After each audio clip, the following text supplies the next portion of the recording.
Hello, everybody, and thank you for coming out and watching The Real Short Box Live. My name is Donald, and the gentleman over here to my would be right is the Mastro, the King of Cool, the hat wearing Dr. Slick, Mr. Kevin. Ah, Supreme Chancellor Kevin. Yes, Well, yes, close indeed. enough. And then the guy farther to my right would be the Emperor of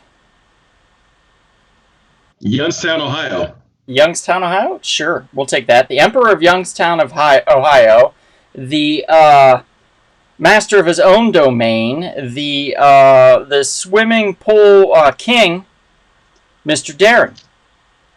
Also, the Lord of the Wolverines of Ann Arbor.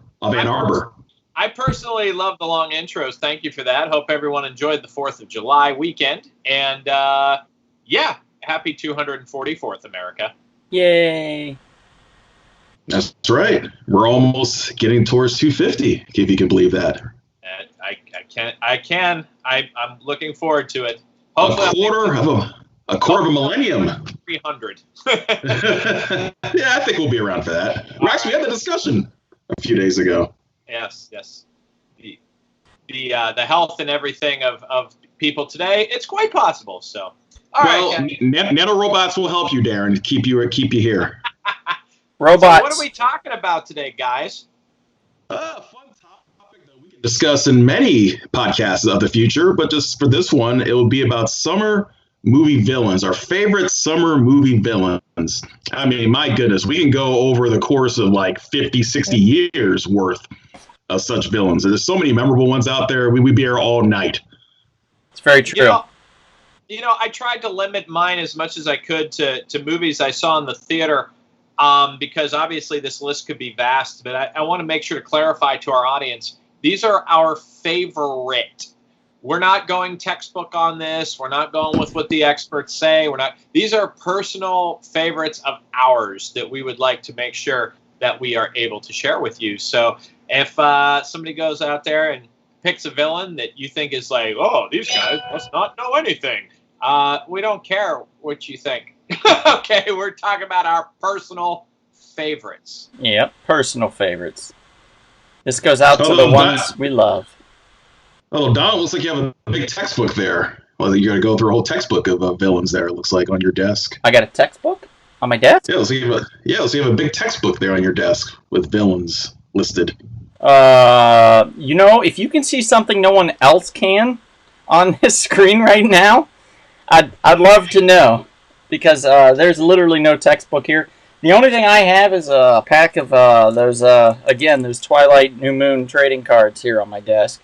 Wow, you still have those after all these years? Kevin, if you would like to purchase these, they are yours. $100, like $100, right? Like $100 now, right? No, actually, I'll give it to you for one Abraham Lincoln.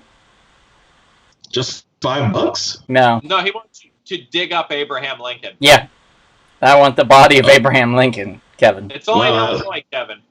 That's disturbing. Why? What if I got you? What if I got you his top hat?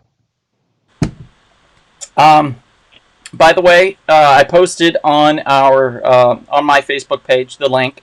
So if you guys want to share with everybody, spread the good word. Spread the good word. Start spreading the news. Yes. So the question that it will be on everybody's mind this evening is, will Donald choose the Deadite Army from Army of Darkness as one of his favorite summer movie villains? Good question. That's a very good question. It ain't on there. This is just raising the stakes. This is a man who is serious about his selections. Deadly serious. All right. We're in the process here. I know it might seem folks out there that we've never done this before, but you see, if we don't share all of this stuff right now, then what ends up happening is that nobody kind of knows how to get to the link. Right. So until then, we're going to make sure to do this. Got to do it right. Here we go, baby. And I will be sharing this post now of me with my head down so you can see I'm not balding, but I do have interesting hairline, to say the least. Hey, be happy that you still have your hair, sir, after 30-something years. My brother, I have taken extraordinary effort to make sure that I keep my hair. As you should. As you should. Of course. Who wouldn't? All right, guys. So, who's ready to kick this big shindig off? Are we? I don't mind. I don't mind starting off with one. I don't Go like for that it. laugh at all. You don't like that laugh? No, I don't want to know what you're up to. Well, something I think that Donald would admire, this particular one I just thought of right now, it's a classic movie from 25 years ago that Donald, I know, cried multiple times watching. Even you, Darren, at least cried at least twice watching, especially the end of the movie. I only cried during Backdraft. You know what? That's understandable. Yes. You know what that movie is, Donald? What's that? Braveheart. And the villain, Edward Longshanks. Oh, he is ruthless. Oh man, that's a ruthless dude, man. It's a mean old man. The real thing that shows his tough, badassness is when his son had his quote unquote friend there, and they're in that strategy meeting, and he's like, "Hey, I hear you know about strategy and war tactics and all this other stuff." He's like, "Yes, sir. Let me show you. Come to the side here. Tell me more about this war tactic." He punched him, threw him out the window. It was the craziest thing. I was like, "Wow, this old man is ruthless, man. Just brutal, ruthless man." Bitch slapped his son. Oh yeah, his son came at him. He's like, he's like nothing. I mean, is there really a greater ending to a war historical epic than when Mel Gibson shouts freedom, and at that moment, Longshanks dies? Yep. But before he died, remember how Sophie Marceau's character, the queen tells her, "Oh yeah, by the way, blah blah blah blah, the child I'm carrying isn't, related to your bloodline." as a way to rub it in. Because that meant something back then. Now, of course, historically, that's not true, of course, but for the sake of, cinematic drama, it was a way to kind of stick it to him before he died. Robert Le Bruce, I believe, or Robert the Bruce was... Yeah, Robert the Bruce. Was actually what William Wallace did, is what Robert the Bruce did, actually. And they will make sure you know that when you go on any tour in Scotland.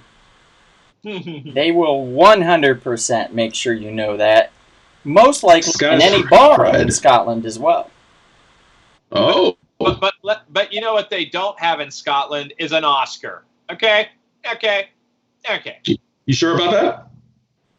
How do you get an Oscar if you're a country? I don't know. You tell me. People within Donald, do you have a villain you'd like to share? Sure. Let me pull up somebody here. I want to talk about somebody fun. I went with some fun, silly things. I thought would be a good time for everybody. So if you don't like it, is it a simian? That's too easy. We are fans of simians on this show. That's too easy. Especially simian actors and actresses, if that's the proper term. There's plenty of them out there. I am going to go with John Baptiste Emmanuel Zorg. Oh. I'm trying to remember this movie. I remember the name Zorg. For those of you that don't know, this is from the movie The Fifth Element. Yes. Is that the one played by Gary Oldman? Yes. Gary Oldman plays this character. Now, I'm going to say it took a while for me to really get used to the character that Gary Oldman was trying to portray, to be honest. It was a little different than what you would normally see a villain be. He had kind of like a plastic thing over one side of his forehead and hair, and then the other side, his hair was just super kind of emo long in a way, draping down over his ear, and then he had like a little thing here. I mean, you can see, those of you at home can see the picture that I have there between Kevin and Darren.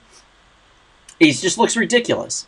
And you think, this guy's not villainous at all. This guy looks just ridiculous. But for some reason, Gary Oldman chose to play this character this way, and it's so damn perfect.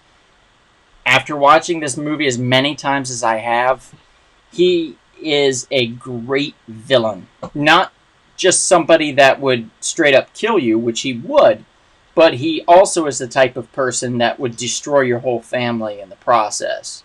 And want you to know that he's doing that. He's very maniacal. He's very plotting, but he's also very quirky and very fun too. He's a fully fleshed out villain. Really, he's just done very well. Gary Oldman did a hell of a job. To me, it's a great Gary Oldman role. I would put it up there with pretty much any other thing he's done as far as memorable. And it came out. It was a Bruce Willis blockbuster summer movie that wasn't quite the blockbuster they wanted it to be. No. But it did make Milla Jovovich a household name. So that did come out of that, and it's actually become quite the cult hit over time. So great character, a great movie, and that would be my first choice for villain for the summer. I'm going to go with one Captain Francis Hummel, and this will be from the movie The Rock, played by Ed Harris. As you all know, Michael Bay and I are kind of homies. Well, I just like his stuff. That's what I mean. Right. But the Rock very well may be his best picture. When you have an actor like Ed Harris, you can get virtually any type of performance you need out of him. And Ed Harris really threads the line of intimidating, tough, dangerous, but highly sympathetic as he plays basically a general who is trying to seek funding payments for various soldiers who have been killed in black ops missions that have been disavowed by the government. And of course, he and his band of soldiers, who are also incredibly dangerous, but with what I love about how he works with the soldiers, they still treat it like a military operation. They still salute. They still follow orders until they don't start to follow orders. And you start to see things slowly come apart. And an actor like Ed Harris, I mean, that moment where he sabotages his own missile into the ocean, and he and David Morse have this very long dialogue with each other. I mean, it just shows the complexity, the brilliance of that villain. And of course, Ed Harris is a great actor. And sympathetic villains are the best kind of villains, really, in a lot of ways. Primarily because you can see why they made these choices that they made. And they're not wrong, but the way they're going about it is not exactly correct. So this is an interesting amount of extremes that someone has to be pushed to make these types of choices, and that's always been a fascinating element for sympathetic villains like that. Yeah, and the thing, of course, which is the most interesting to him, and I really can only recall Dr. Octopus in Spider-Man 2 in this sense. He does, amongst doing all these villainous acts, he never kills anyone.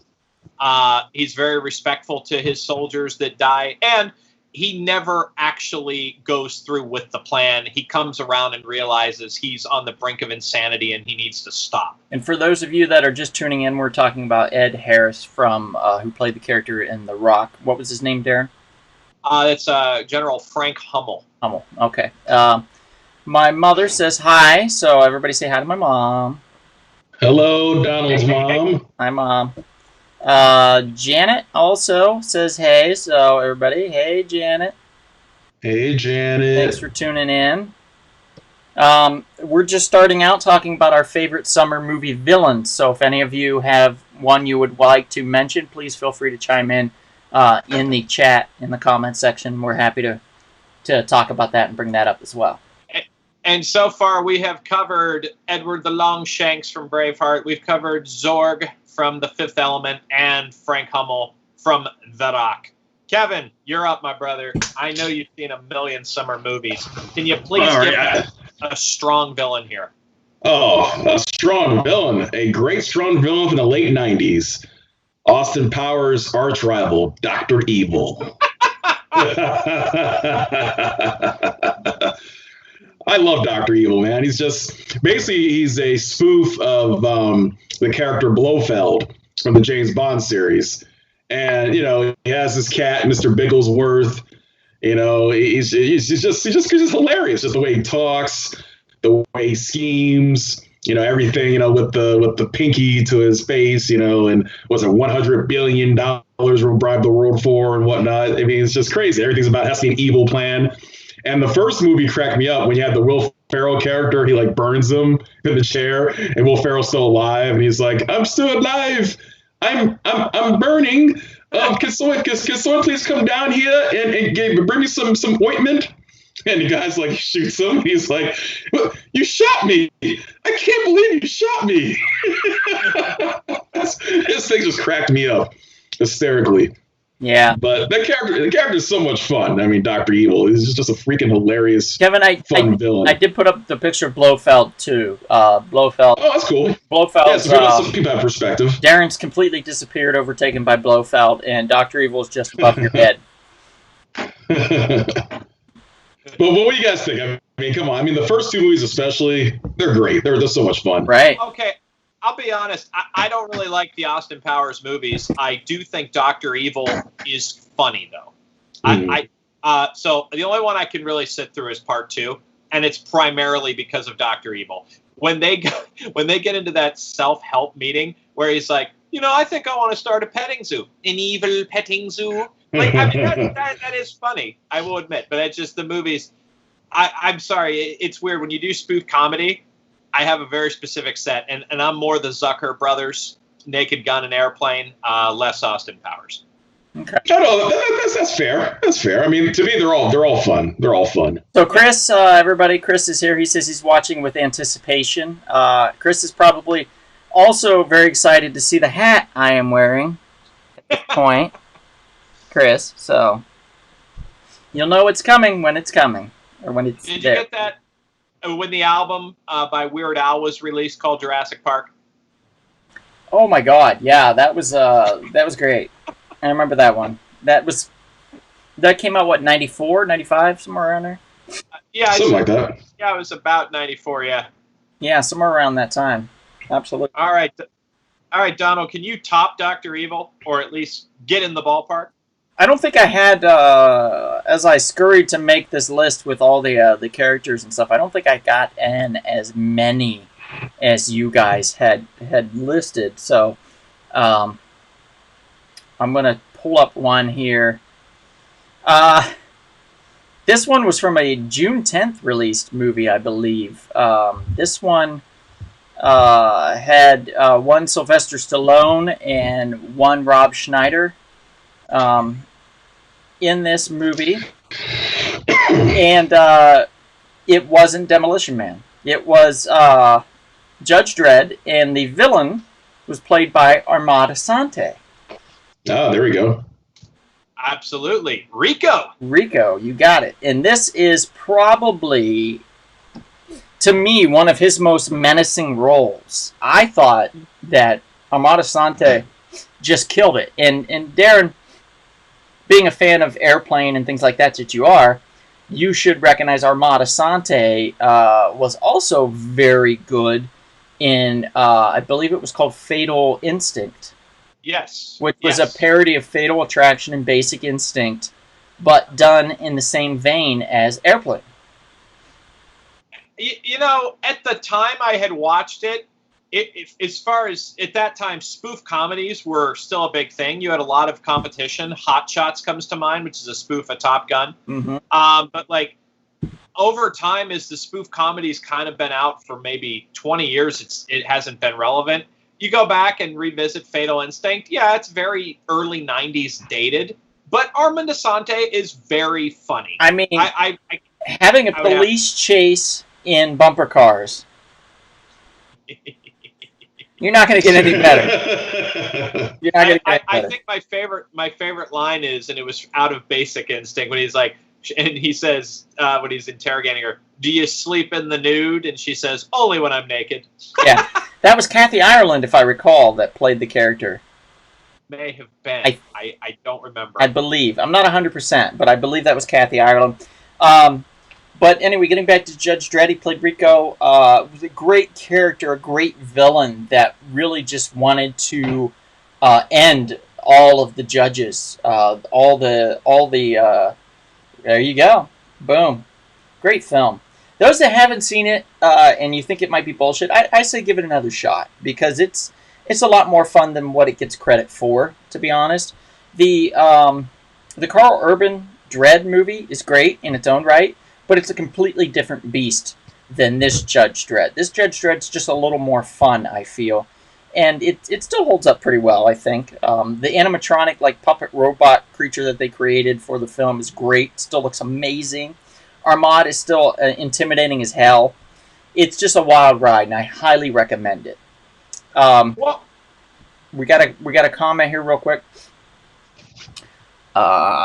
Yes, Janet. We're going to be talking about that one real shortly. So hold on to your hat and your seat, I guess. But Darren, go ahead. I'm sorry.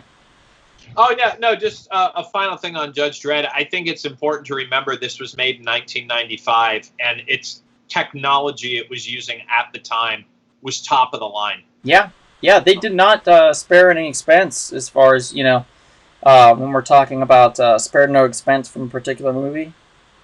Spare any expense on that either. Chris Turner says love it, so he is also a fan of Judge Dredd. And what's funny is the movie's kind of fun and kind of goofy, but Rico, there is nothing goofy about him. He is intense. Yeah. He's just intense. He is not a nice man at all. He is not a nice man. Quite villainous. Right. Quite villainous.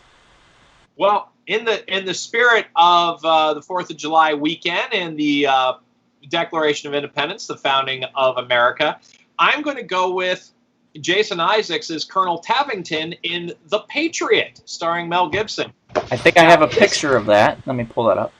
You go ahead. Actually, you get a good shot of his ponytail. I don't think he has it in ponytail in this shot. I think he has his hair down. Okay. This is quite a brutal villain. So my lovely lady and I were celebrating 4th of July a few years back. And she said, let's watch a patriotic movie. And she looked on the shelf and said, oh, The Patriot, this will be great. It really was an upsetting movie to sit through when you revisit it. It's intense. Colonel Tavington is responsible for the death of Mel's 12-year-old son, his 17-year-old son. He called a meeting of the locals and said they were having a meeting at a church where he locks them in and burns them alive. Yeah. And they see what makes him so, if you have the historical context, and Tom Wilkinson plays an excellent General Cornwallis. General Cornwallis, and very well echoed the British Army at the time. They fought, as you would say, but quote unquote, like gentlemen. And the thought process behind it is they thought the way you fought wars is the way humanity and history would judge you. And they always fought a polite war. Yeah. And everything that Colonel Tavington did was completely antithetical to the British style of combat at that time. And that's and if you understand that, it makes Colonel Tavington that much more despicable, because there's literally nothing to like about him. You fear him the entire movie. And for a summer movie villain, that's a bold move. And I will also make the argument, if you're just talking about pure quality, not necessarily entertainment value, but pure quality, probably Roland Emmerich's most respectable film. Yeah, I guess you're right. It's a colonial-style villain from the 1700s. He was a very interesting villain for sure. Somebody that I'd completely forgotten about, to be honest, until you mentioned it. And I was like, oh, yeah, that's right. This guy is a son of a bitch. Like, he does a really great job of being a villain, for sure. Yeah. And it's also Emmerich's, basically is one non-sci-fi, non-disaster movie. Yeah, it really is, isn't it? It was kind of kind of great. Well, he also did that 10,000 BC movie about the pyramids. Yeah. But of course, my favorite line is every villain has to be killed off in a great way. And it was that moment where he said, well, says to Mel, looks like I'm the better man. And then Mel grabs a hold of him and gets his blade. And he says, no, my sons were better men. And he stuck it through his throat. That's a great way to off somebody. Yeah, it is. It is. Who's as awful as he is. So anyway, Kev, on to you, my brother. I might be taking this from you technically because you had the bigger list, but I don't think you'll mind if I do this. But you can chime in. Do you have the T-1000? I do. Donald, do you have like a photo of that creature, that character? Played by Jason Patrick? Yes, sir. Robert Patrick. Robert Patrick. Yeah. Jason Patrick is in Speed 2. Speed 2, which we don't have a picture of for that. There we go. Keanu Reeves was a smart man. He was a smart man for not doing that movie.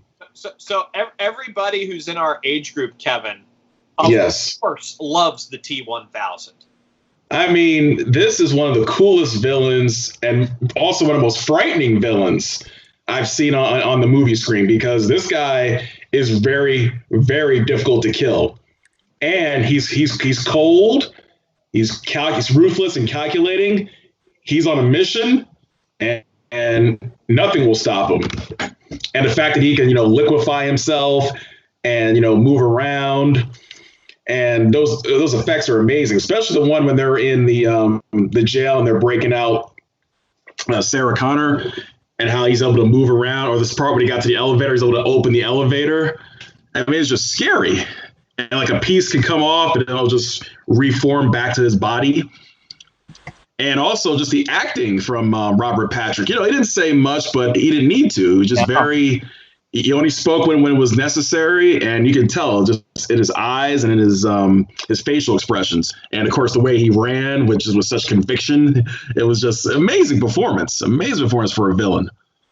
And, Kevin, did you hear about why he ran with his mouth closed? You know what? I remember. We talked about this a couple weeks ago, actually. Remind me. I know we had this conversation a couple weeks ago. He wanted to portray that he was a robot and that no matter how hard he ran, he never wanted to look tired. Like he was makes sense. While he was running. That was really intimidating, to be honest. It really was. It added to his menacing character. Yeah. It really did. Great film, too, by the way. Geez, my God. They could never top it after that. They've tried to reboot the franchise now, 3 times?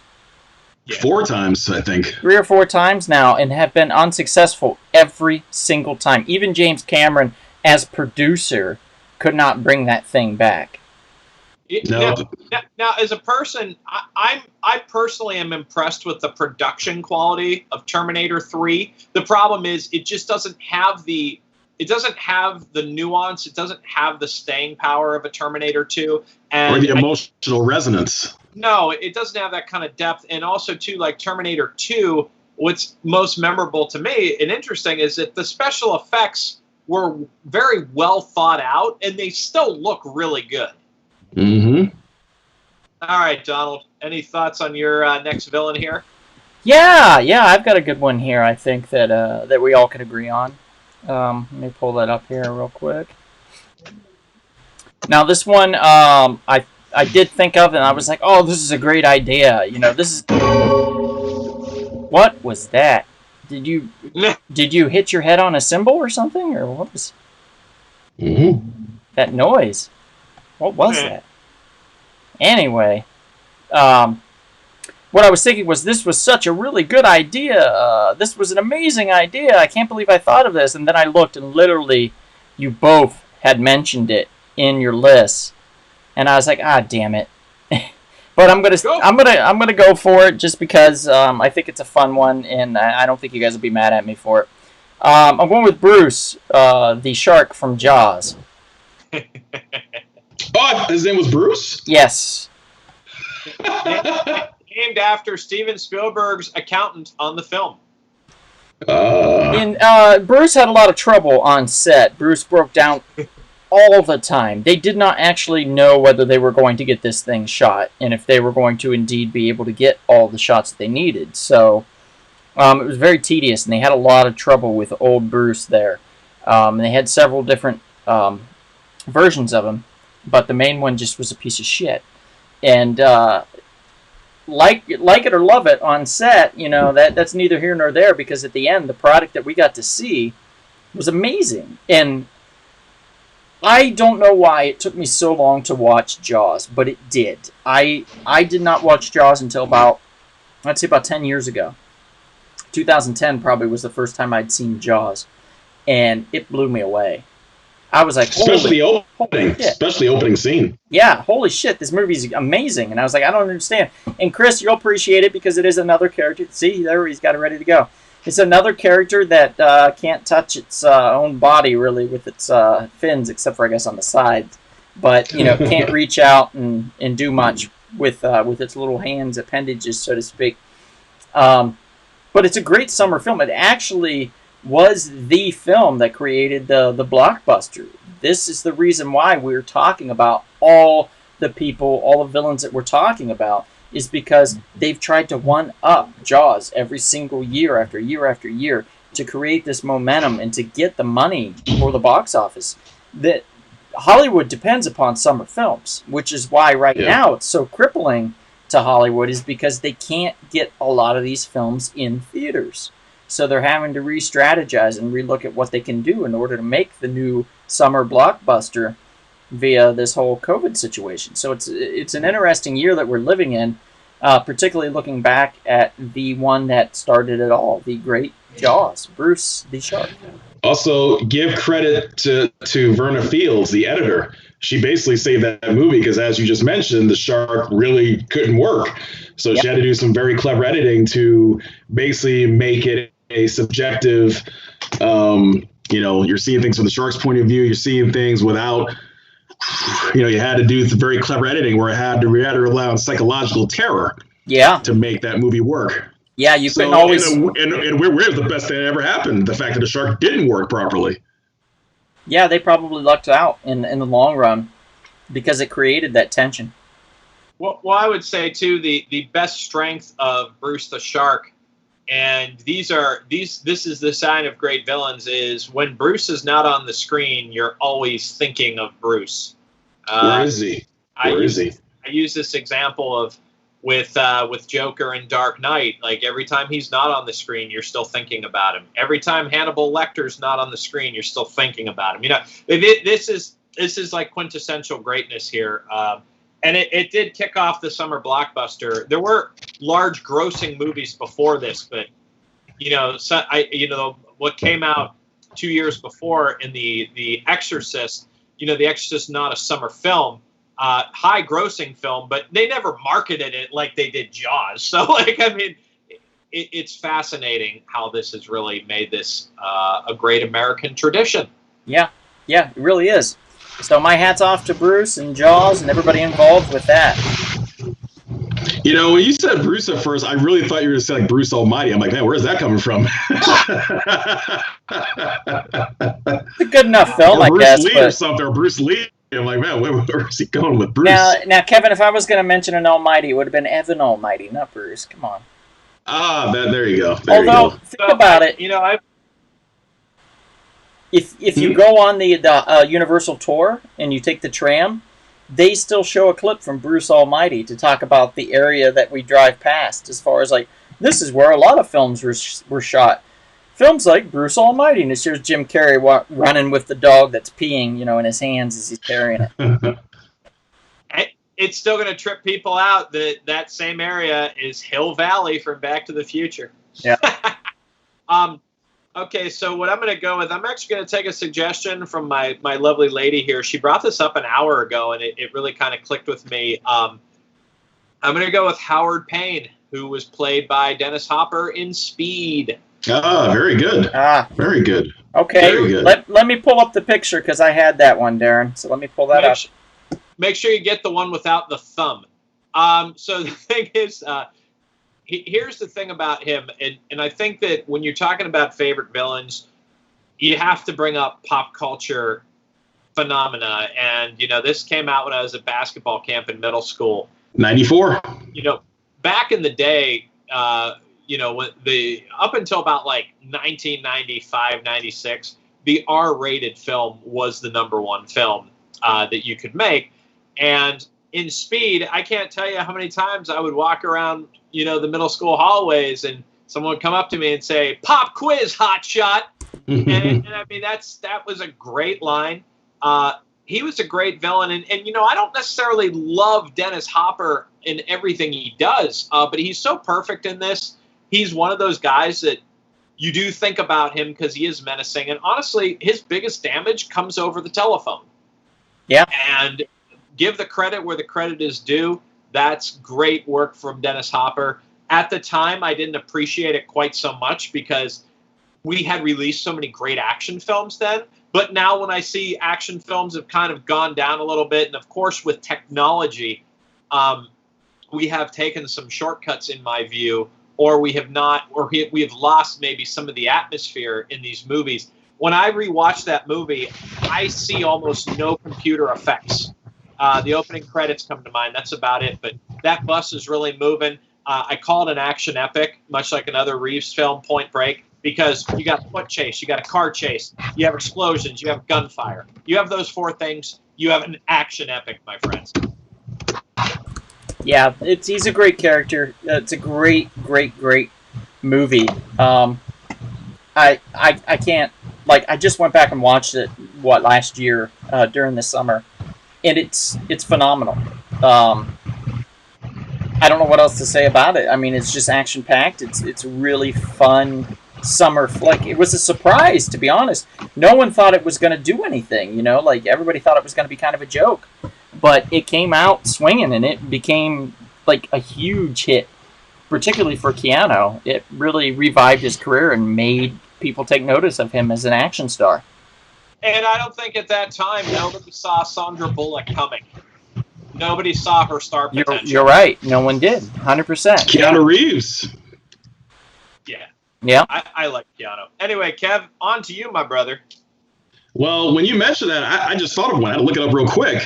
A 1997 little mini classic that I liked from that era. Not a great movie, but a fun movie. Face Off, Castor Troy. Hey, why don't you guys stick to your movies and stop taking mine? I know that was yours. Let me pull up the image here for Face Off. I had no idea you had that. When you're coming up with them at the last second, I already have a list, so let me pull them up here. It's all right, no worries. Oh, good. I have it. I gotta borrow that from you. Please do. There we go. Okay. Watched that movie in a long time. It's a smaller image, Kevin, so it's between you and Darren there. But this will make Chris Turner happy, because Chris Turner did mention, besides T-Rex from Jurassic Park, my other votes are Travolta and Cage in Face Off. Yep. John Woo, baby. John Woo's second American film right after Broken Arrow. Who plays the better villain, by the way? Sorry, Hard Target. Travolta or Cage? There's only one right answer. Who plays the better villain? I'm going to say Travolta. You're incorrect. In my opinion. Incorrect. Really? Your opinion is invalid. It is Nick Cage. Oh. Travolta was the villain almost the entire movie. Okay, so when they switched it around, yeah. Kevin, I'm sorry to cut you off on your choice here. We do this all the time. But John Travolta, to me, as far as if you want to segregate American actors, nobody goes over the top like John Travolta, in my humble opinion. And this is a more reserved performance by him, to say the least. But I don't know, because I will give Donald that Nicolas Cage in the opening scene is phenomenal. The whole bit about absolutely. Like to suck my tongue. Yes. But I like Travolta's creepiness when it switches over, when he takes over, when he's like at his family's house. He's just a creepy dude. The way he's creepy and slimy. So I'm like, man, this is crazy. That's what I like about Travolta's, when he takes over in the other direction, when he's the bad guy, wearing the face. Yeah, it's a good film. It's a solid film, and it's a solid portrayal from both of them, to be honest. This is during Travolta's resurgence, and this is during Nick Cage's flying high. So Nick Cage is like, he's doing The Rock, he's doing Face Off, He's doing Con Air. He's just hammering home these mega hits. And Travolta just starts coming back and starts edging his way up to where he's like right next to him. And this is something, if you get somebody to time travel and you tell them that, like, at one point, two of the biggest stars on the screen for summer blockbuster films was John Travolta and Nicolas Cage, people will be like, get the fuck out of here. You're crazy. Look, I never pictured John Travolta as an action star until I saw it. And it's the same thing with Nick Cage. I mean, Nick Cage made great action films. I mean, of course, I think the National Treasure movies get really underlooked as well. Yes. Like, this guy makes great action movies, and his previous work, he could have never sold me after, like, leaving Las Vegas that he would have become a massive action star in the 90s. Yeah, it's kind of insane. I don't. He did the General's Daughter was a huge hit for Travolta as well. Yes, and he also, but Travolta's a more versatile actor. Yes, Phenomenon and Michael were good movies. Very solid films. Yeah, and he also did. What was that? We did. Shoot, now I can't remember. Basic. He was really good in Basic. Basic gets overlooked because that was on the tail end of his fall again. You know, this is around like Battlefield Earth time. Somewhere. Oh yeah. So, which, by the way, in real life, he's a nice guy. I think I told you a story when he came to the ArcLight. He was doing a Q&A for what was the song? The Bobby Long song. Oh, Love Song from Bobby Long or whatever like that. Yeah. Yeah, I mean, he was there and he stayed to shake everyone's hand, wanted to talk to them and take pictures. He was very humble, just very polite, shaking it. Even the security guard was like, "Hey, we should go." Like, no, it's okay. A few more minutes. Let me just talk to these folks. And he gave everybody who wanted to say hi or take a picture, he gave them that time. So I was very He's impressed. the definition of a real star, gentleman. A real celebrity. Yeah, somebody that knows that they're only there because of the people that appreciate them. Mm-hmm. And that's important. Yeah. And I think part of that was humbling because he's seen the rise and fall multiple times. He was huge and then not, and then huge and then not, and then he gets it. He knows how to work it, and that's smart. It's very smart of him. So yeah. What's your choice? Well, I ripped him off apparently. So I mean, if you guys do one more, I'll be out of choices. So let me go ahead and get through mine real quick. Give me 1 sec here. Oh shit. Okay, I'm gonna go with this one. We are talking about Teenage Mutant Ninja Turtles 2, The Secret of the Ooze. And we are talking about Super Shredder. Oh, yes. Now, not necessarily the longest lasting villain in history on the silver screen, but a very fascinating villain nonetheless. Played by one Kevin Nash, if I recall. Right, Darren? Yeah, that's Diesel from the WWF. Diesel from the WWF put on the outfit to become the Super Shredder and tear down the docks at the end of the movie, which was the scariest, coolest thing as a kid, guys. It was amazing to see the Shredder, like, just freaking, like, become, like, this huge beast and, like, knock down the docks and, like tearing everything apart, and they're like, "Shredder, you can't do that." The turtles are like, "Shredder, no, you can't do that. You're gonna bring the whole thing down on us, on everybody. You're gonna kill us." And he's like, "Oh, I want you turtles dead. That's all that matters." And then he tears down the dock over his own damn head, knocks it all as the turtles they jump into the water because they're like, "One thing you forgot, Shred dude. Turtles can swim," and then they go in the water, and then the Shredder's like, no, and then the shit falls on him, and then he's done, right? But just seeing that as a kid was the coolest damn thing, because let's be honest, they did not pick the most robust Shredder actor to play Shredder to begin with. Right. He wasn't somebody that was huge and menacing, so to finally get somebody that was kind of huge and menacing, in the role, whether it just be like a 10-second thing, was the most amazing thing ever. It was really super cool and really exciting for me as a kid, and I think it made for a great silver screen moment and created one of the most memorable villains of my childhood, whether it be your childhood as well. I believe Chris can agree with me on that. He says Shredder.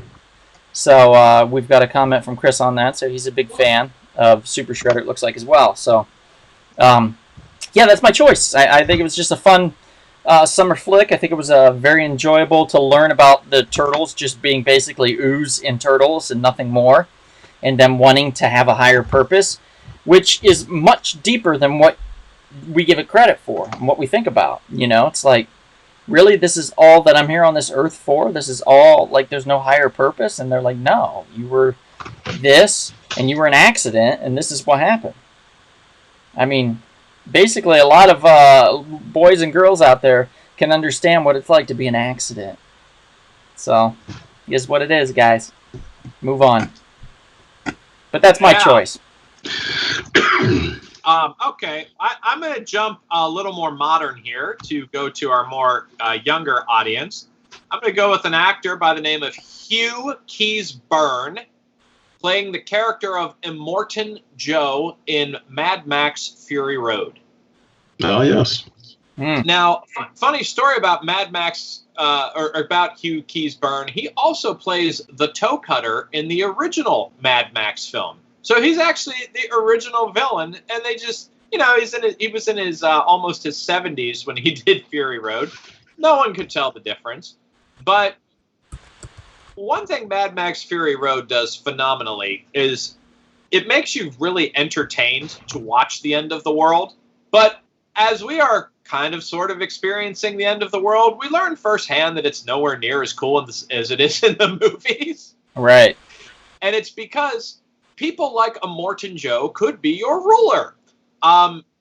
This is a guy that is literally weighted on hand and foot. He is a person that is kept alive. He withholds water from people. And of course, naturally, why in the world did he was holding on to the water, and this whole water shortage in this film came out during the California water crisis. Mm-hmm. Which is of course a little too relatable to some people, especially in Northern California. And then you have a man who's basically having sexual relations with 5 of the hottest women you've ever seen, and he puts chastity belts on all of them. So he's a massively oppressive villain. I mean, they don't go, thankfully, into too much detail about it, as it would really, really ruin the vibe of the movie. And, as cool as Charlize Theron is, I would make the case it's her best work. He still has reign over her. And Immortan Joe's one of those guys that has managed to convince an entire band of people to do whatever he wants. He has really neat, propagandistic catchphrases like "witness me," and then how he'll put chrome on their lips and tell them that he witnesses them and all that. It's really kind of a crazy movie. And of course, having a son like Nathan Jones, who's 7'2", this is a guy who killed one of his wives to take a baby out that was basically going to be dead anyway. I mean, this guy is really, really awful in so many ways. And you just love watching Charlize tear his mask and his respirator off, because that's exactly what he had coming to him. He looks like, to me, he always looked like Billy Connolly. Like with the mask on. you know? He just reminds me so much of Billy Connolly. I don't know what it is. But a very cool character, very fascinating character. Love it. Love the choice on that. I did manage to grab a picture real quick and post it so people could know, just in case they weren't aware of the character or remembered. But he's up on the screen right now. And do not become addicted to water. We're going to go to the next one here. Kevin, who do you have? Oh, I got a classic one. I forgot to add this from yesterday where we talked about this. Martin Cove's classic 1984 villain, John Kreese from The Karate Kid. Fear does not exist in this dojo, does it? Don't have Pain a picture does not of exist that in this one. dojo. We do not train to be merciful here. Mercy is for the weak. Now, He's also in the new series too, which is now going to be on Netflix.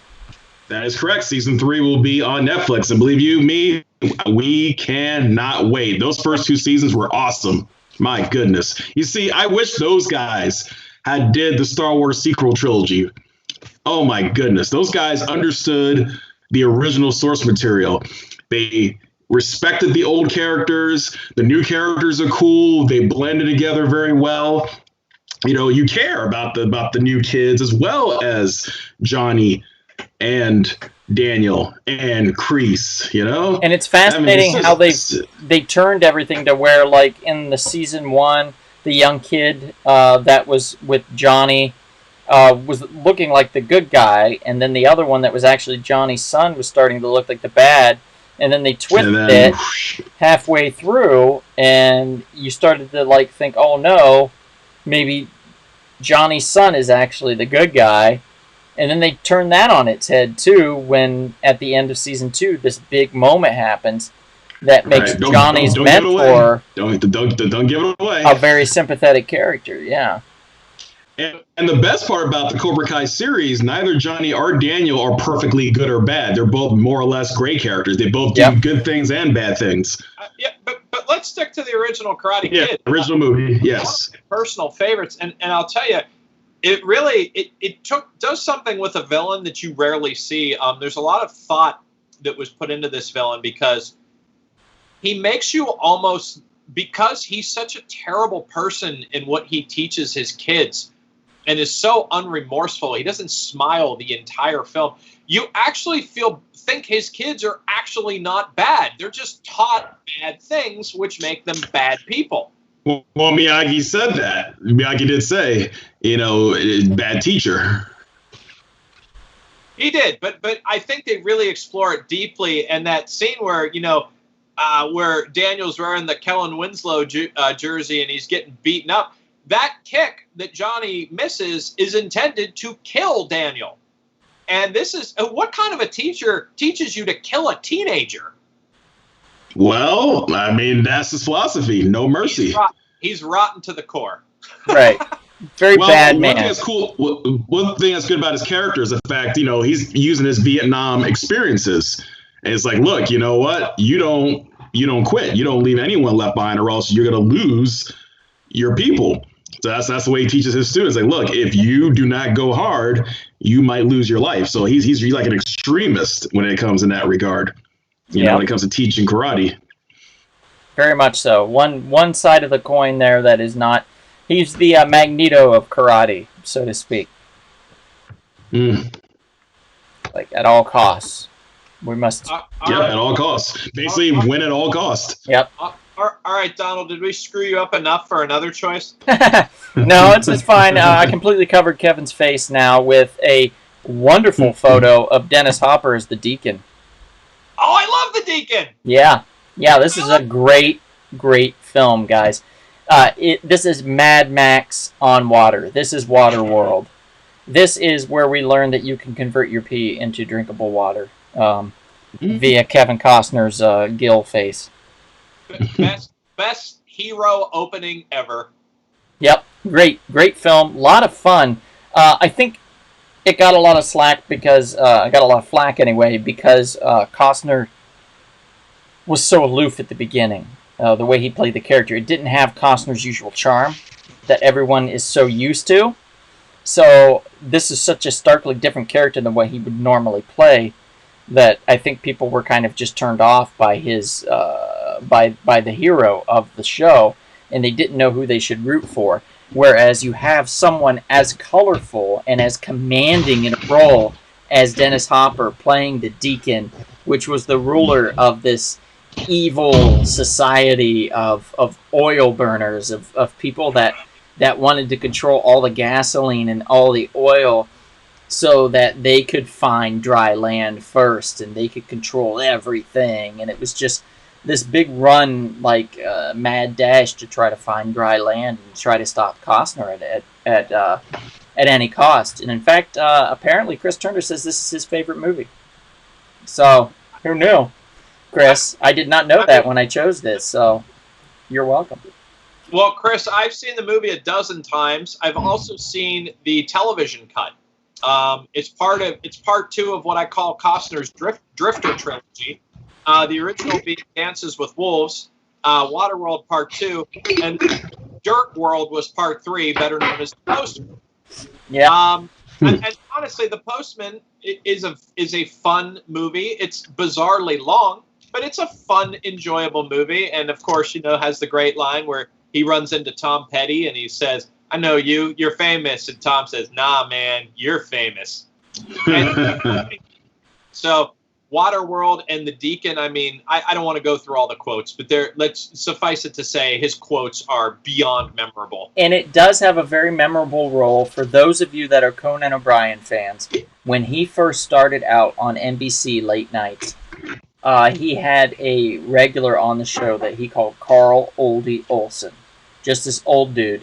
And Carl Oldie Olsen, who I believe is no longer with us, had a very small yet very memorable role down in the oil tankard where he was inside of it.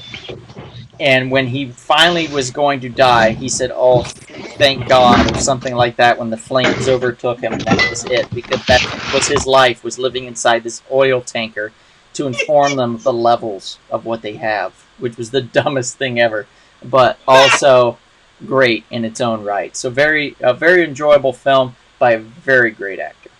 And the big screen debut for one Jack Black as the pilot. Shit. Yeah. Wow. Yes. Well, it looks as though now we are starting to get requests, and we have other people playing producer. So our co-producer on this next choice is our friend Nick. And Nick wanted me to mention Vincent from the movie Collateral, played by Tom Cruise. Now, I would dedicate an entire podcast to the movie Collateral if given the opportunity, as this is a much better movie than I initially gave it credit for. You have to live out in Los Angeles to truly understand all the nuance here, but this is one of the very few movies Tom Cruise never smiles, yet is unbelievably charming in it. He's an evil, psychotic, sociopathic guy, but he's also like really intelligent, and he's kind of funny at times. And Jamie Foxx, this is one of those roles Jamie really does well. Their chemistry is great. The directing is great. Michael Mann, if I recall, right? Michael Mann. I love all the little lines. Guy from the show I work on plays the cop, Richard T. Jones, when he walks out after he sees the crack in the windshield, and Vincent says to Jamie, he's like, "Listen, this guy gets any closer, I'm going to kill him. He's probably got like 2 kids, nice home, probably has parents that love him. You better talk him out of giving you the ticket, or I'm going to shoot him. I got plenty of room in the trunk." Like, I mean, it's really good stuff. I love the scene in the nightclub with, remind me, who was the guy in No Country for Old Men, the villain? Javier Bardem. Thank you. Javier Bardem plays this drug lord, and Jamie Foxx pretends to be Vincent, the hitman, which is hilarious. But also just the big shootout in there, and Mark Ruffalo gets killed, but he was wearing an earring, so I wanted him to die anyway, because Mark Ruffalo is and then Bruce McGill, another great character actor. I mean, and I remember, Donald, not to put you on blast to the world, but I'm going to have to, the moment you came over to my apartment and we were watching this on the projector, and he gives the speech to Jamie when Jamie says he wants to start the limo company, and he's like, "Listen, the truth of the matter is, you were never going to start it anyway." And I remember Donald and I, completely drunk, Donald said to me, "Darren, what is our purpose in this world?" It was just a powerful speech. He's a supremely complex villain. Yeah. And the fact that it's Tom Cruise just makes it all the better, because you feel like you've seen Tom Cruise in the lead in so many movies. You think he's got no more tricks up his sleeve, but Collateral is masterful work. This is where Tom Cruise is at his best. When he plays roles like this one, or in Magnolia, or Tropic Thunder, he does these little quirky, different roles. outside of I his love comfort that. When zone. Tom Cruise goes off the Tom Cruise type roles, that's when he's at his best. Yeah. Also, he was super, super good in a super great film that they are now calling, I believe, Live, Die, Repeat. Yes. Is the title. Oh, yes. Edge of Tomorrow, yeah. Yeah, Edge of Tomorrow. Which, if you have not seen it, is a great film. It is really good. It's like an action Groundhog Day, so to speak, but in a different way that doesn't make it so monotonous and tiring. It's so much fun. It's so much action. It's a really good film, and I always hoped that they would make more. And you never know, we may get that wish at some point. Tom Cruise has a lot of clout, and if he enjoyed it enough, it'll happen. But we'll see. But there is a part 2 actually coming out. Is there? It's in the works right now. Excellent. See, there we go. There is a part 2 coming. Yeah. So I guess they realized when it was coming out on video that they were like, well, let's call it Live, Die, Repeat and not Edge of Tomorrow, because Live, Die, Repeat sounds cooler, and it tells you exactly what you're going to get, which kind of makes sense, but also it's odd when they do stuff like that. Well, the film opening weekend domestically took in $26 million, but it finished up with $110 million, which means primarily all of its draw was from word of mouth, which tells you something right away. It's a really cool accomplishment, yeah. Definitely. All right, Kevin. America and the world is waiting. All right. I wonder if you have this in here, Donald, but it's something that you and Chris Turner introduced me to about 9 years ago. Voldemort from the Harry Potter series. Yeah, I put that in there for you. Now, I never read any of the books, and I remember right before the last movie came out, the Deathly Hallows Part 2, we were over at Chris Turner, his apartment, and his buddy from Texas as well, at their apartment at the time, 9 years ago. So I was watching all the movies from the first one up until Part 1. And I remember we went to the movie theater to watch the last one. And I have to tell you, I actually at first wasn't feeling the Harry Potter movies until the kids were getting older. That maybe because it kind of fit my taste, the darker stuff. So when it starts out, it's kind of light, but as they grow up, the movies I felt got better. And the Voldemort character, I kind of felt a little bad for. I mean, was it Tom Riddle? Was it like his real name? It was Tom Hiddleston. Tom Riddle. And, just seeing his development as a villain and the way his look is just so disturbing. The guy doesn't even have like a freaking nose. Yeah, no, he doesn't. Hey, somebody went like this. They were like, "Got your nose," and he was like, "Oh!" And they just never gave it back. The poor guy, poor son of a bitch. Yeah. By the way, Chris said he watched. Chris said he watched Edge of Tomorrow on a plane headed to Thailand, and it was so much fun. You had the better flight, Chris. I had a flight to Thailand, and I just prayed the whole time I wasn't going to die. So that was my entertainment while yours was watching movies. So congratulations. That's part of the fun of flying overseas, Donald. I had a panic attack when I landed in Beijing. There you go. See? Yeah, part of the fun, I guess. Maria's here, everybody. Say hi to Maria. Hi, Maria. Doesn't she like Voldemort? She's the one that took his nose. Oh. Yeah. But you like the character Voldemort, don't you, Donald? I like him enough, sure. I like the whole Harry Potter franchise enough. I took my mom, I believe it was for Mother's Day, when it would come out, either Mother's Day or Christmas, depending on the time it would come out. If it was May or November, I would take her, and we would go watch it. And I remember watching the first one with her, and then the second one with the Whomping Willow Tree, and then we went to the third and the fourth, and we went to the third, and by the time it was the fourth, I had moved out here to LA, so I didn't get to watch the fourth, fifth, sixth, seventh, or eighth with my mom. I had to finish it off here by myself, really, or with friends, of course, like you and Chris and stuff. And Maria says it's true, I've got his nose. So she did get his nose. I knew it. I knew it was the truth. But yeah, it's a solid franchise, and it's one that Warner Brothers was very happy that they could get because it really kept them alive. Disney was Oh kicking their yeah, ass, with the Marvel yeah, movies pretty and stuff, much. and Warner Brothers was like, "Well, we're failing at our superhero movies, so except Batman, we need something," and Harry Potter fit the bill.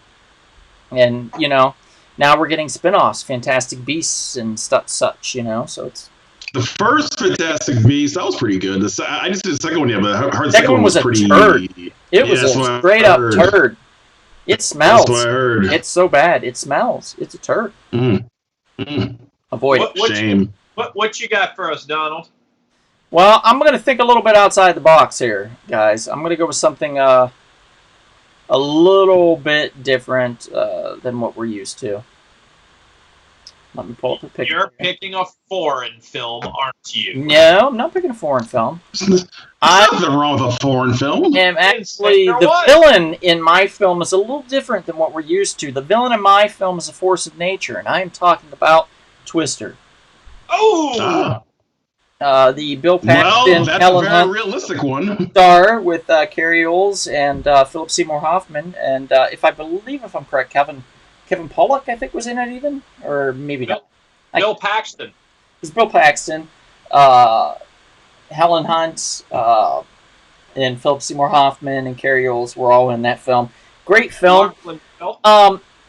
When I saw it, I didn't give it the credit I should have. I was, as a teenager, I was a little bit like, it's not as highbrow as I would like it to be, blah blah blah.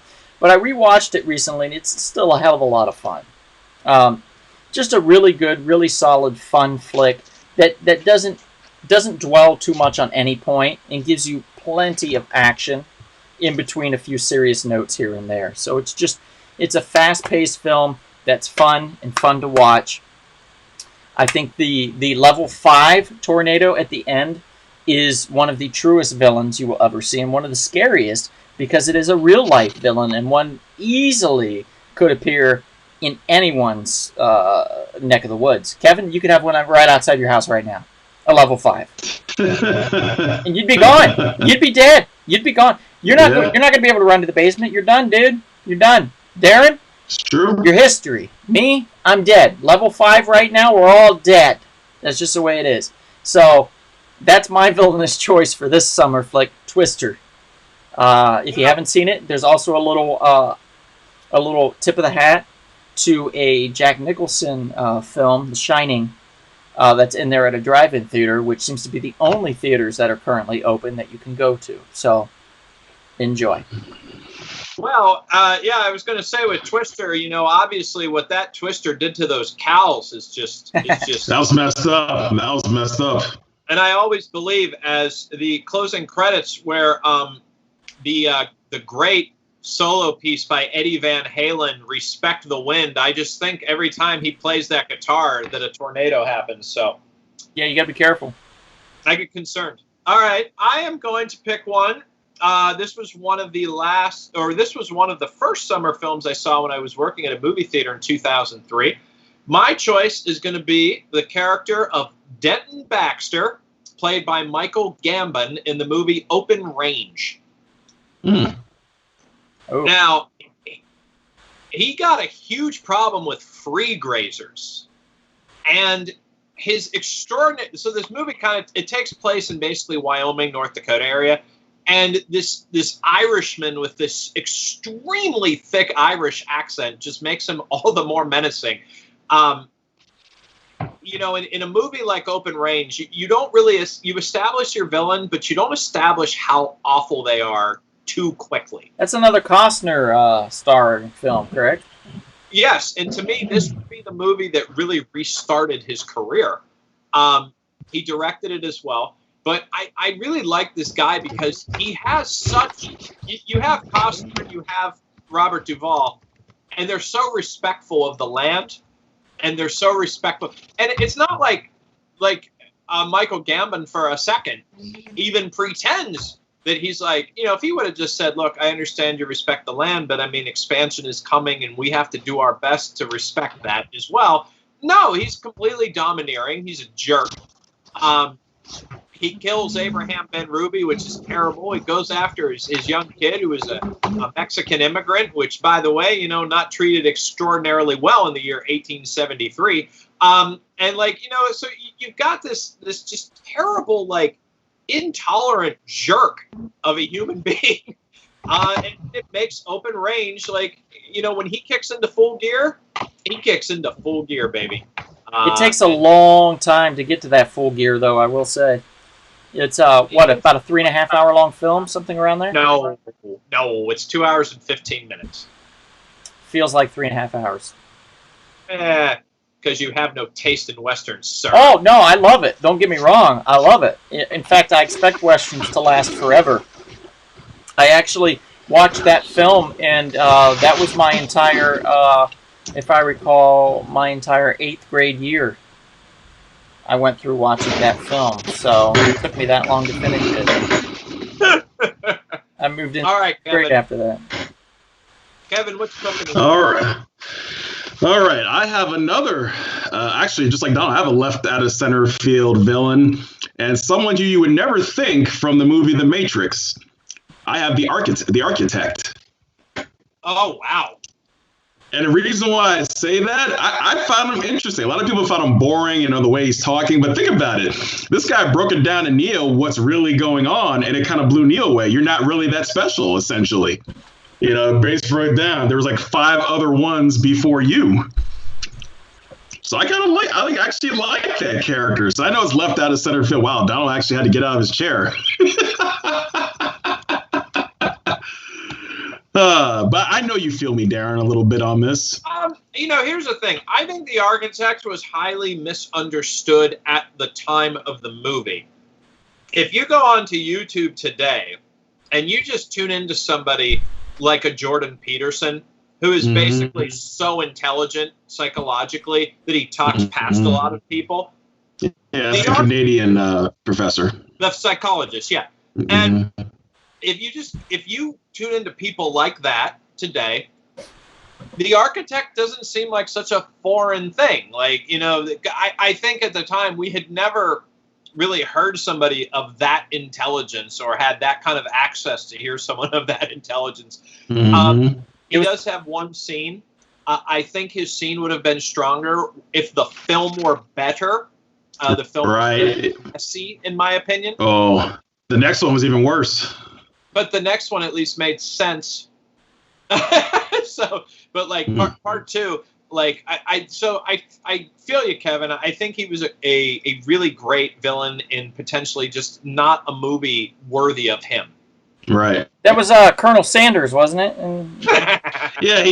He looks like Colonel Sanders minus the hat. Yeah. He kept trying to tell me chicken. He kind of twisted the whole thing. You're thinking Neo's that special, but it turns out he isn't. And he realizes, oh, wow, everything is kind of an illusion for real. He was the architect of 11 herbs and spices, I believe, is what he was. Which I know you enjoy eating every once in a while. I don't. You don't? I don't eat it. I eat Lee's Famous Recipe chicken in Ohio, like a man. But that's not sort of Kentucky. So you're saying that is superior to Kentucky Fried Chicken? Yes. Now, would you tell that to the Colonel's face? Yes, I would, if he was still alive. Don't make me dig him up to tell him. You already have enough digging with Abraham Lincoln. You're dark tonight, Kevin. All right, Tom. All right. Well, let's see what we have here. I'm going to mention real quick. Since we were talking about Dennis Hopper, I'm not done yet with him. I'm going to go with a film that I love so much. My friend Amber is in 100% agreement with me on this. Fight us on this. We're talking about Dennis Hopper playing King Koopa from the Super Mario Brothers movie, which was amazing. You're joking. No, I'm not joking. I love King Koopa. I love you Dennis walk out. Boom! I See? pick the architect, and you got to bring this up. Darren loves it too. Darren loves it too. He owns a movie. It's right there. Okay, no, I don't love this movie. I did get it as a gift for someone. This ain't no game, Darren. This ain't no game. I'd rather play the game than watch the movie. That's for sure. He was phenomenal. He did his best as a human-esque lizard hybrid person playing King Koopa. He sold that villainous role to me. He was amazing. That movie was amazing. John Leguizamo playing an Italian plumber was misappropriation, I believe, is what we would say, if I'm correct. That's true. He is Puerto Rican. That's right. True. He is Puerto Rican. But we all allow it because it's fine. Because this movie knew what it was. It was just silly. And that's okay. And I love it. I love this movie. I love the fact that Dennis Haskins wouldn't even claim it as one of his movies. That he didn't want to say that it's something that he worked on. I don't blame him. Bob Hoskins, jeez. Bob Hoskins, sorry. I don't know why I said Dennis Haskins. Dennis Haskins was from, what was he from? Bob Haskins, he was in the movie about Roger Rabbit. Yeah, who framed Roger Rabbit for him, but I said Dennis Haskins. I think I was talking about the NYPD Blue guy. Oh. Oops. Anyway, Super Mario Brothers, the movie, King Koopa, fight me if you don't like him. He's great. Kevin, we got a comment here from a Joseph McGlory. Oh, yes, my friend from New York. He says, "Hey guys, KG." Joseph, you're right on time. We're talking about the most amazing summertime movie, the Super Mario Brothers movie. Dennis Hopper playing King Koopa. I'm sure you agree with me. I'm sure. Hey Joe, I mentioned Castor Troy. He was there. We worked in the movie theater at the time when Face Off came out. I know he loved the Castor Troy character. Donald, Super Mario Brothers is the strangest story that you could have possibly imagined for the Super Mario Brothers. Yeah, that's true. It was great. Somebody was on drugs. She was a princess taken into another world, like through an archaeological dig site. Hello, awesome, great story. Thank you. Don't be jealous because you didn't choose it. It's okay. No, we're not jealous. We're smart for not using it. Y'all jealous. Jealous. Okay, so I'm going to go with one.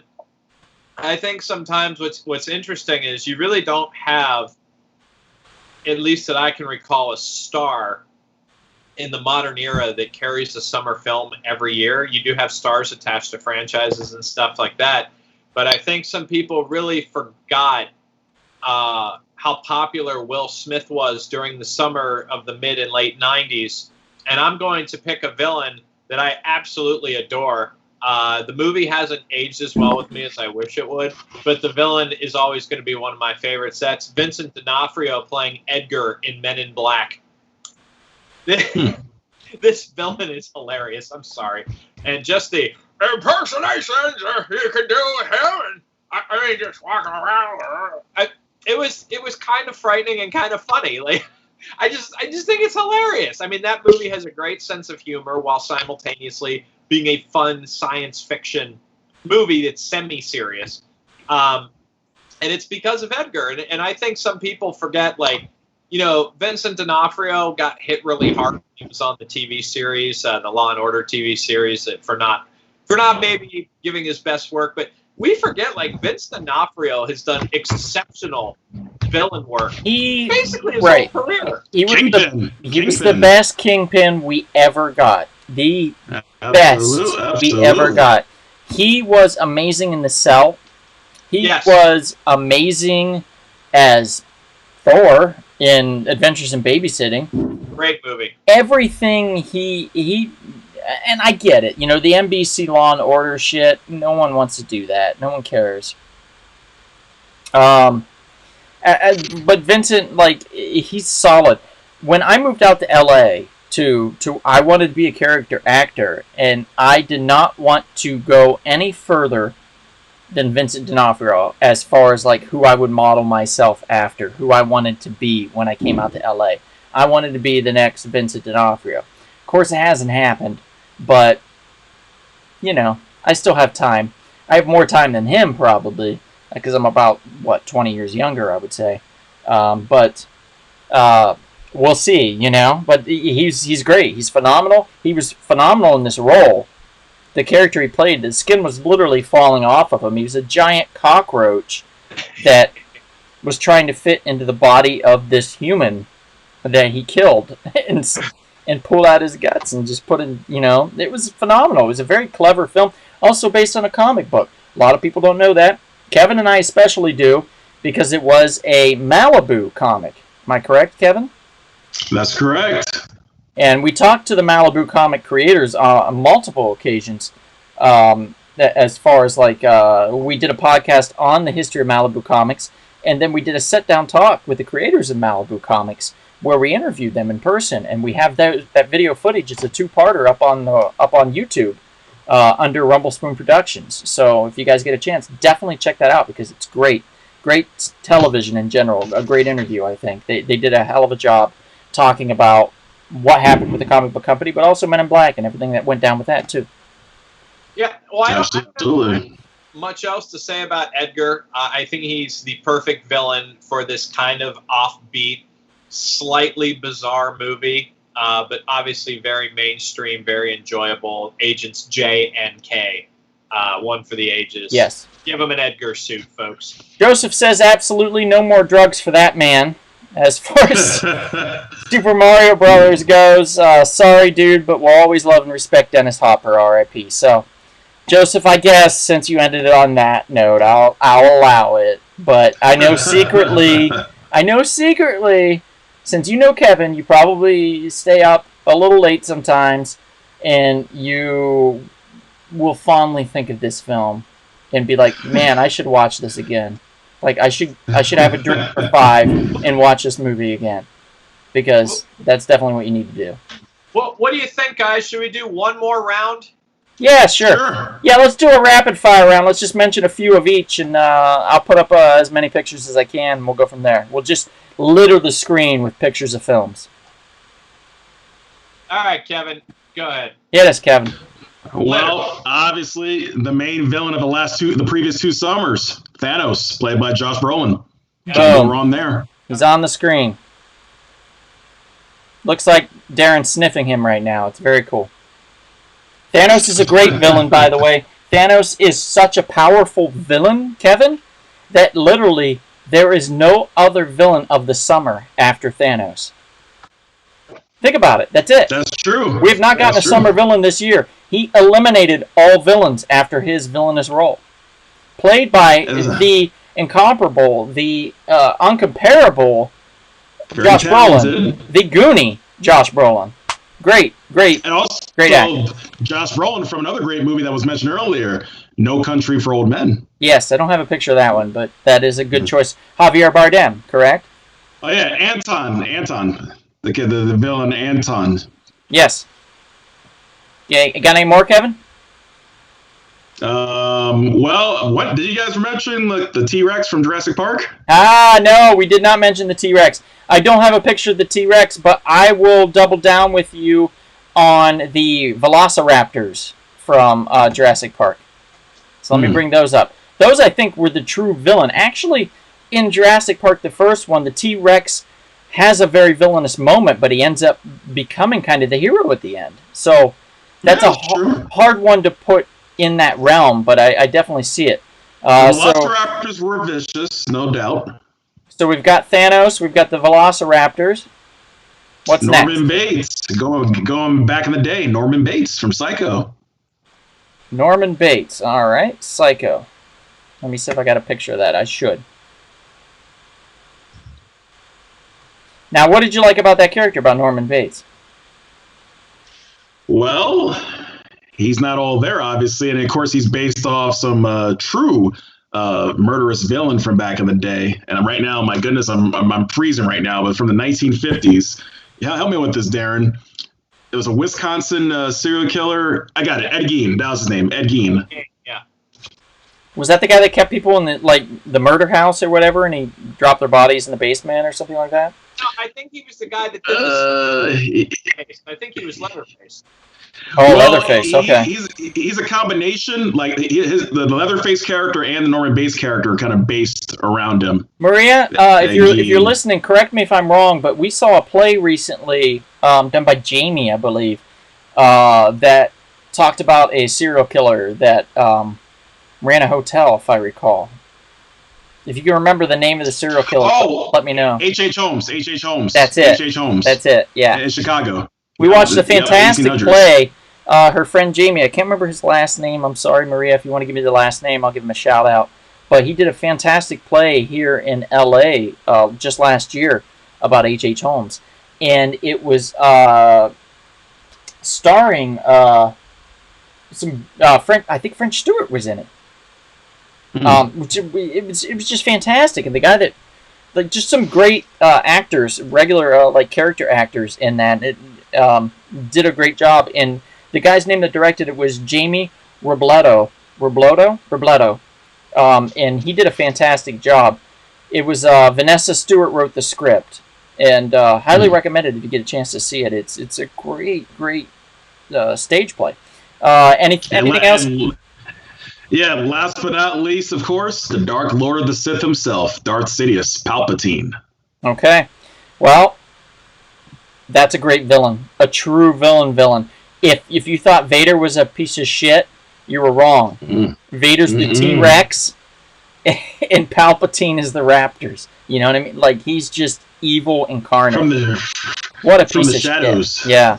And if we're going to go... Since we're in the Star Wars world, Darren, I know you had somebody you had mentioned. Am I correct? I mean, I had mentioned Darth Vader. All right, we're bringing him up. Darth Vader, Lord Vader, right there. Darth Vader, wow, what a complicated, complex character that nobody really saw coming at first. They loved the outfit, they loved the costume, but no one saw him coming. In fact, he is probably the second most villainous character in the Star Wars franchise. I would say Palpatine is the third. Do you all want to know who the first is?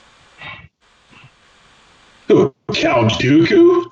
No, I'm bringing him up right now. Boom, baby. Jar Jar Binks, everybody. The true villain. Oh, no. Oh. See? You all made that face, and that's why I know I'm justified in this. The true villain of the Star Wars franchise, Jar Jar motherfucking Binks. No one likes Jar Jar Binks. Misa not liked by anyone. No one liked Misa. I do. I like Jar Jar. Bullshit. I care less if he was in it, but I didn't mind him. He is what he is. He's a marketing ploy by George Lucas. Come on. Oh, so terrible. Enrique just popped in. He said, sorry, guys, better late than never. So thanks for popping in, Enrique. We're just talking about one of the most ultimate villains of the Star Wars franchise, Jar Jar Binks, who pretty much single-handedly ruined an entire film. Man. You're smoking something good tonight, Donald. First, I don't know. The thing with Mario Brothers was one thing with Dennis Hopper, but this is ridiculous. Jar Jar Binks. I think I'm on to something here. In fact, I'm going to post on our page later tonight to try to get a vote on this.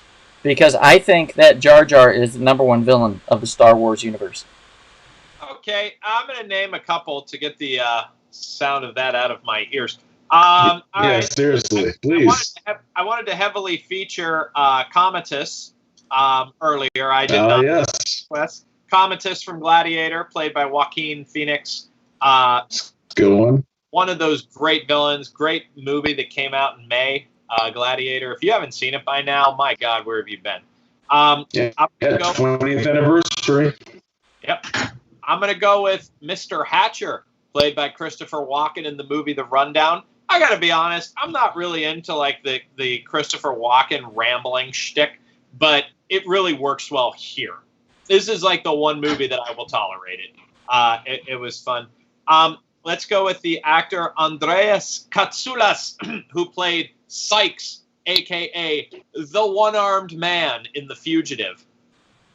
You don't see him a lot, but you always think about that stupid one-armed man that framed Harrison Ford. How dare he? That you do. And then finally, one that's kind of more of a personal favorite.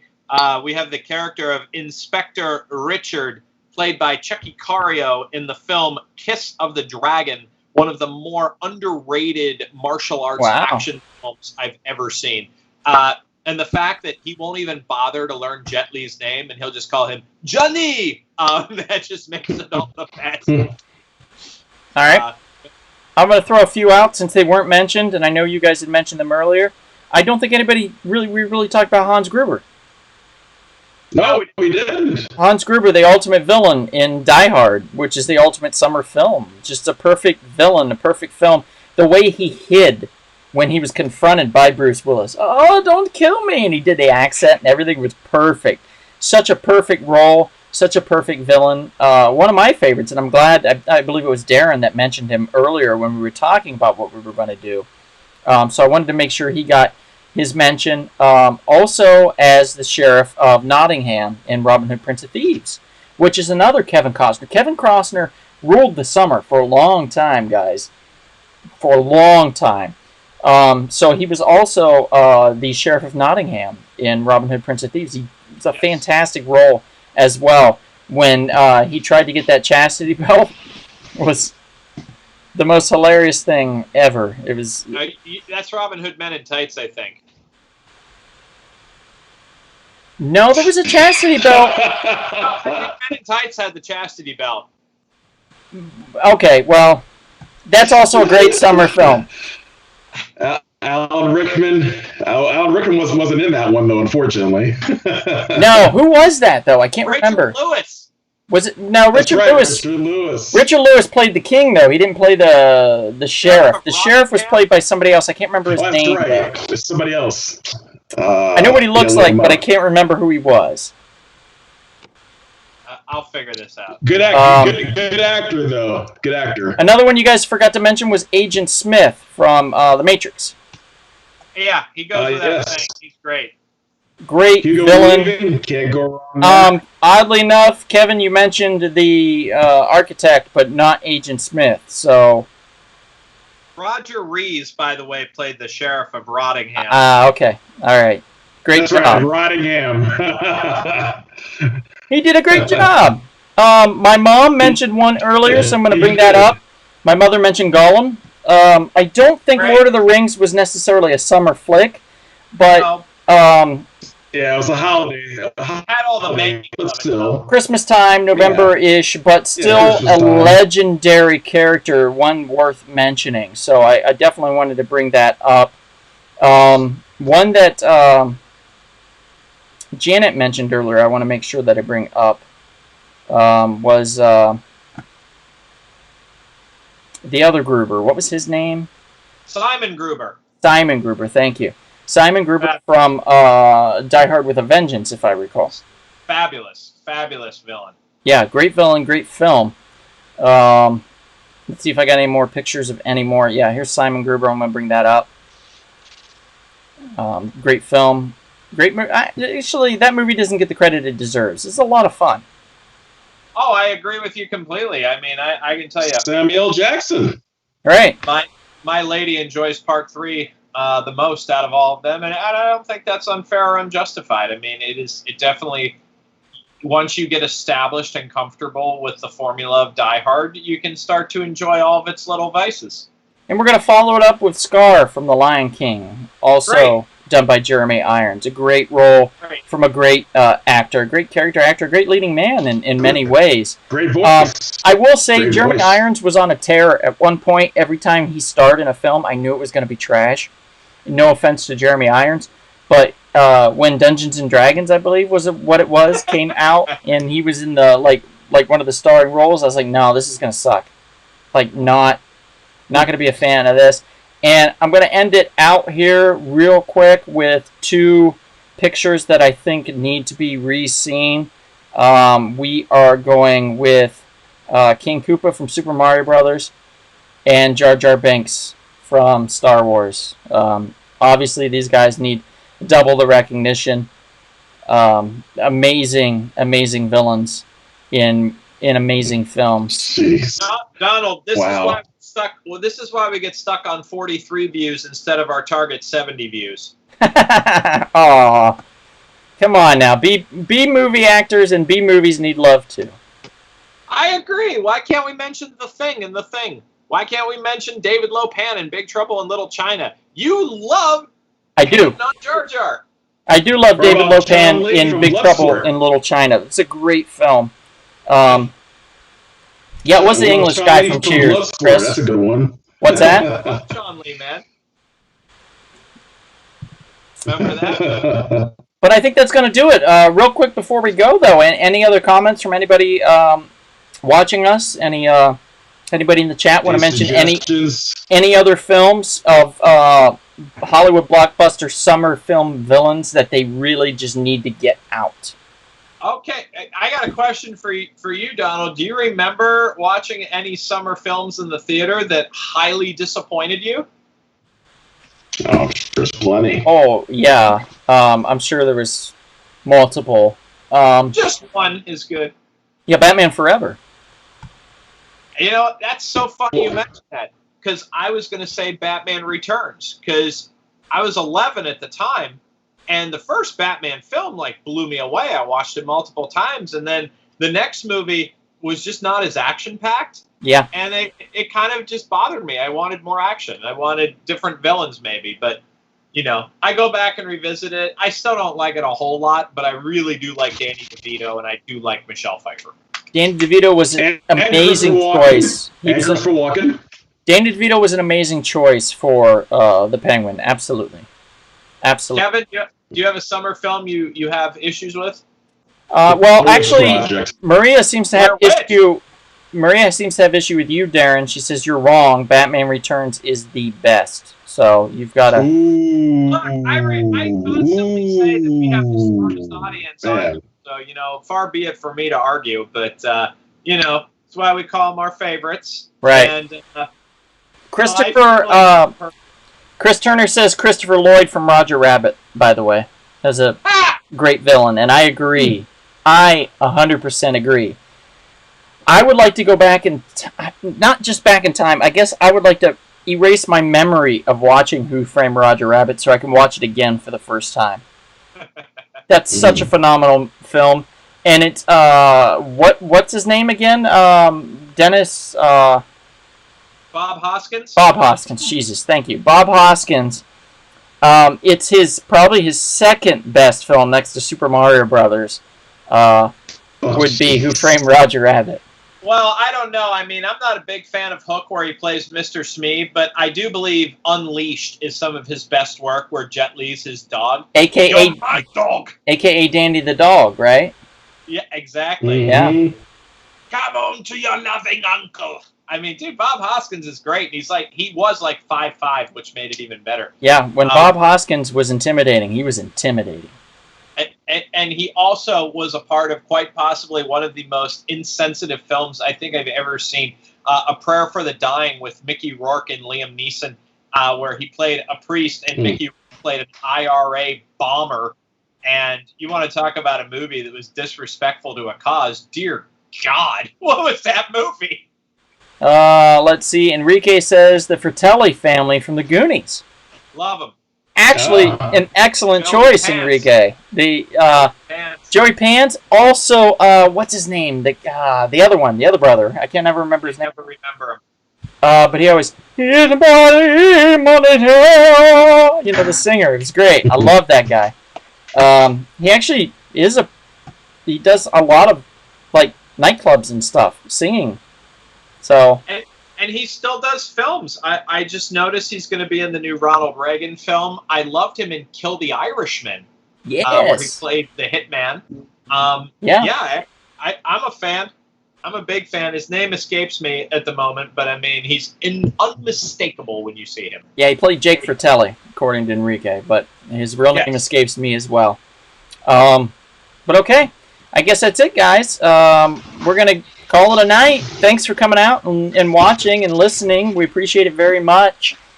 We'll repost it. Robert Davey. Robert Davey. That's it, Robert Davey. Yeah, Robert Davey. Yeah. Thanks, Enrique. He was also a Bond villain. He was also a Bond villain. Really? License to Kill. Of course, from What's-His-Face's run.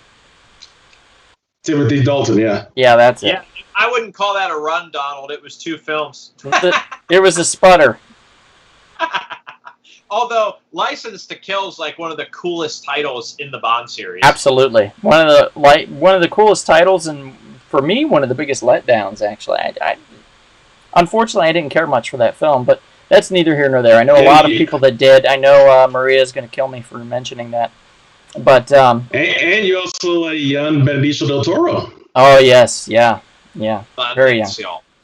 Good night, Mom. Have a good night. Thanks everybody for tuning in and listening to the Real Short Box. Please find us on Instagram, Facebook. We do a lot of Instagram posts. Post a lot of all of our podcasts basically on Facebook. If you look us up on there, you can follow and like us on there. You can follow us on Instagram. As far as podcast platforms, Darren, take it away. All right, we got Spreaker, we got iHeartRadio, we have iTunes, we have Spotify, we have YouTube, of course, and Google Play. We have Blueberry, we have TuneIn, we have Stitcher, and we have like 5 or 6 more now at this point, guys. It's just ridiculous how many platforms we're on. We just keep going. We don't stop. We're robots. We don't stop. Expanding everywhere. Yes, we do not stop. We are robots. Anyway, thanks for coming out. My name is Donald. My name is Supreme Chancellor Kevin. And I'm Darren. And thank you for coming out, listening to The Real Short Box. If we don't see you next week, perhaps we will see you out and about at the wonderful, lovely, beautifully just laid out, aesthetically pleasing, spacious comic book shop. Yeah. Good night, everybody. Thanks for listening. Be well. And we're going to repost